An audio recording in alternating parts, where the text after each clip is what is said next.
నేను Abhinandan Reddy, consultant spine surgeon, Asian spine hospital. ఇవాళ మనం ఆస్టియోపోరోసిస్ గురించి తెలుసుకుందాం.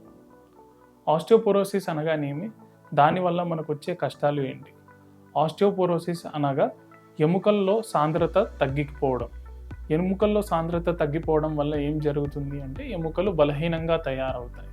ఎముకలు బలహీనంగా తయారైనప్పుడు ఈజీగా అంటే సులువుగా ఫ్రాక్చర్లు అవ్వటం జరుగుతుంది. నార్మల్గా మనం ఏదో గట్టి దెబ్బ తగిలితే కానీ మనకు ఫ్రాక్చర్లు అవ్వని చోట ఎముకల్లో సాంద్రత తగ్గటం వల్ల చిన్నపాటి దెబ్బ తగలటంతో కూడా ఫ్రాక్చర్ అయ్యే అవకాశాలు చాలా పెరుగుతాయి.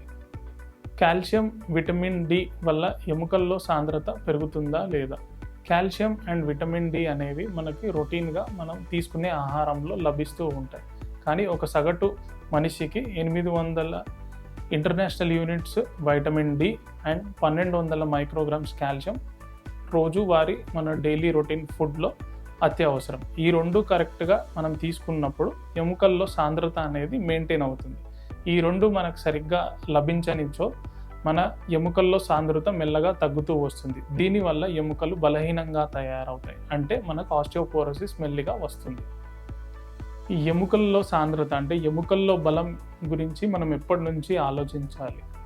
చిన్నప్పటి నుంచే మన సరైన ఆహార పదార్థాలు తీసుకోవటం వల్ల calcium and vitamin D levels అనేవి మన ఫుడ్లో మెయింటైన్ చేయగలిగితే, ప్రోటీన్ అనేది కరెక్ట్గా చిన్నప్పటి నుంచి మెయింటైన్ చేయగలిగితే మన ఎముకల్లో బలం కరెక్ట్గా ఉంటుంది.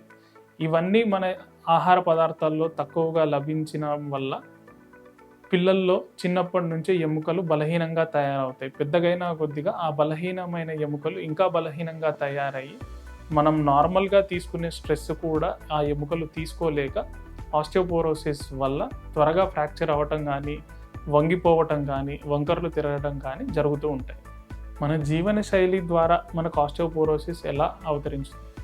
మద్యం ఎక్కువగా తాగటం వల్ల కానీ, సిగరెట్ పొగ ఎక్కువగా తీసుకోవటం వల్ల కానీ, ఏదైనా వ్యాధికి సంబంధించి మనం స్టిరాయిడ్స్ ఎక్కువగా తీసుకోవటం కానీ, లేదా కిడ్నీ యొక్క జబ్బు ఉండటం వల్ల కానీ మనకి ఈ ఆస్టియోపోరోసిస్ నార్మల్ కంటే కూడా త్వరగా వచ్చే అవకాశాలు చాలా ఎక్కువగా ఉంటాయి.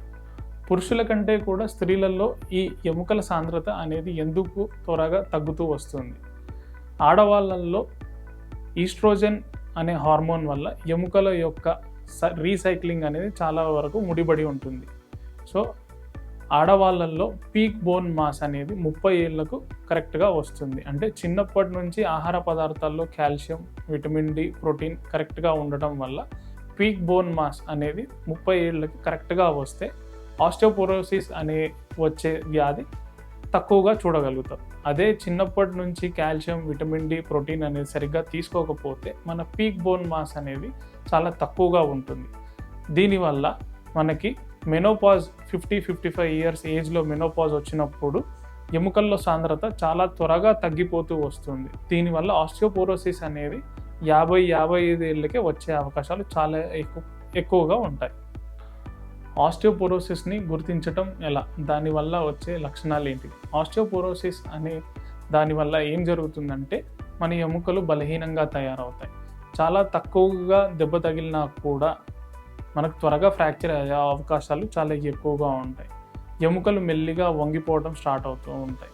ఏజ్ వచ్చినా కొద్దిగా మెల్లిమెల్లిగా ముందుకు వంగిపోవటం కానీ, హైట్ తక్కువ అవ్వటం కానీ, త్వరగా అలసిపోవటం కానీ జరుగుతూ ఉంటుంది. దీనివల్ల మనం ఆస్టియోపోరోసిస్ ఉందేమో అనే లక్షణాలు గుర్తించాలి. దీన్ని మనం ఎలా మెజర్ చేస్తాం అంటే ఎలా కొలుస్తాం?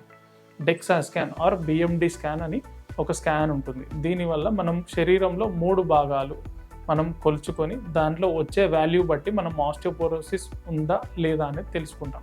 WHO రికమెండేషన్స్ ప్రకారం -2.5 కంటే తక్కువ రీడింగ్ వస్తే దాన్ని ఆస్టియోపోరోసిస్గా గుర్తిస్తాం. ఈ 3 భాగాలలో ఎక్కడైనా -2.5 కంటే తక్కువగా వస్తే వాల్యూ, దాన్ని మనం ఆస్టియోపోరోసిస్గా గుర్తించి దానికి సంబంధించి మాత్రలు కానీ, ఇంజెక్షన్స్ కానీ తీసుకోవడం ఇంపార్టెంట్. ఆస్టియోపోరోసిస్కి చికిత్స ఉందా?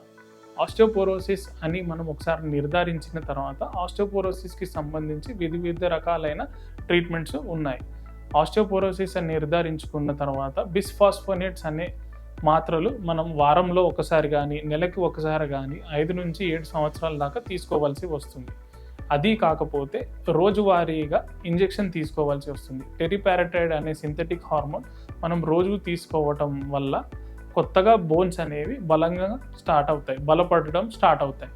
అది కాకపోతే డెనోసుమాబ్ అని 6 నెలలకి ఒకసారి ఇంజెక్షన్ తీసుకోవడం అనేది కూడా ఇప్పుడు కొత్తగా మనకి అవకాశం ఉంది. దీనివల్ల ఎముకల ఒక సాంద్రత తగ్గకుండా ఉండే వరకు అవకాశాలు ఉన్నాయి.